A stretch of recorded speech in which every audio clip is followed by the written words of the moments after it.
Welcome back into the Sports Source. This segment brought to you by Benedict Construction, the custom remodel specialists of East Tennessee.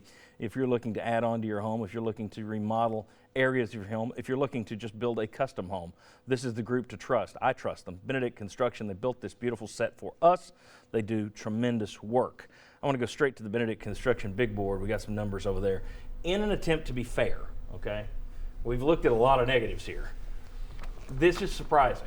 In the last three, and I know that's a little hard to read, but over on the left side, wins for SEC teams in the last 3 years. Alabama's got 37. Georgia has 27. Florida has one more than you at 25. That's it. In the SEC over the last 3 years, Tennessee ranks fourth. Only 3 teams have had more wins than them in the SEC. Now that's a little better than this guy can't coach in the league. The last 2 years, look at these contemporaries, guys that were hired when he was hired or the year before. He's better than all of them over the last 2 years, even with the Vandy loss. Better than Sumlin, Bielema, Freeze, Malzahn, Stoops. And everybody loves Freeze and Malzahn. Why can't we get those guys? Sumlin was the next great thing. Jones better than all of them. The last 3 years, he's tied with Freeze and Sumlin over the last 3 years. None of those guys are better. But let's look at all the coaches who've been in the league the last 2 years, okay? There's 10 of them who've been around for 2 full seasons. Jim McElwain is 1 game better than Butch Jones, and they split head-to-head. Only Nick Saban's out there. I mean, here's the thing. That's the rub of this. And that's probably why you got 6 calls saying get rid of him and 4 saying keep him this morning on your radio show. This guy isn't as bad as a lot of people think. And when you look at where Tennessee has come from, if you look at that and you look at where you were, you could say, well, you're nuts to talk about firing him. Are you insane? But then you also can't get over Vanderbilt. I'll give you South Carolina because upsets happen. That's 1. I'm not giving you 2. You blow your mulligan shot too? No. To me, those numbers might tweak the way people handle this. Jimmy, what? They're 14-4 in their last 18 games, and only Alabama's better in the SEC? That's correct. Alabama's 18-0, and then Tennessee 14-4. Nobody else has a better record in the SEC. And if Tennessee wins their bowl game, it would be their 25th win in 3 years. The last time Tennessee did that, 02, 03, 04. So it's not, well, it's when they fired Fulmer. No. 5 years before that. It's been a long, long time since they've even been this good. Does that change any of your thinking? Does it impact it one way or another? Well, here's the thing. Fans' expectations are different Yep. than they used to be.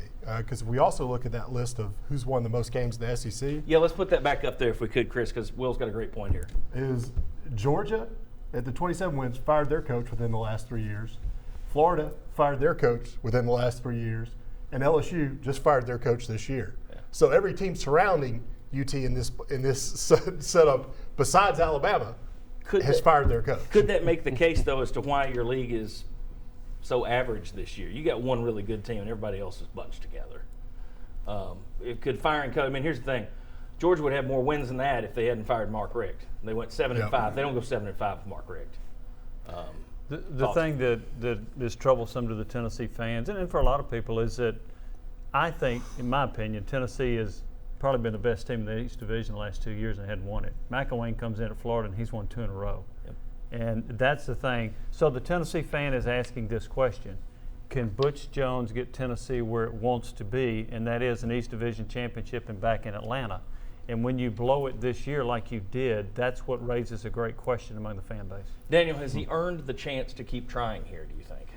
I think so. When you just look at the overall record, and again, you're talking about, a fluke season that, you all have been covering this a lot more than I have, 40 years, 30 years, whatever it is. And you've got one of the craziest seasons I think you've ever seen. So just off that alone, you give him at least one more year just to say, hey, look, you've done so great. You've built champions of life, which surprisingly, I think use that term, man. I know, but I think it does matter when you look at the big picture of things. But you have built a better program. And again, you're talking about a senior class now that's 29-21, 14 of their last 18 games. And you're talking about they inherited a program that my seniors left them 21 of 29. And so I think when you take all of that, those numbers tell you the changes that he's made. Now, sometimes it's hard to see because we're used to this instant. We want instant success now. Very good. I got 10 seconds for you. Do the numbers make a difference? Yeah, or nay? Right now, I'm going to say no because yes, this year was fluky, but last year was fluky.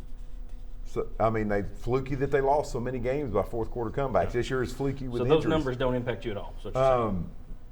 Not right now. They don't. No. Okay, very good. Because I'm undecided. Okay, when we come back, mean tweets. Take your tweets, run them by our VFLs, and then we're going to vote on Butch Jones' future. Come on back.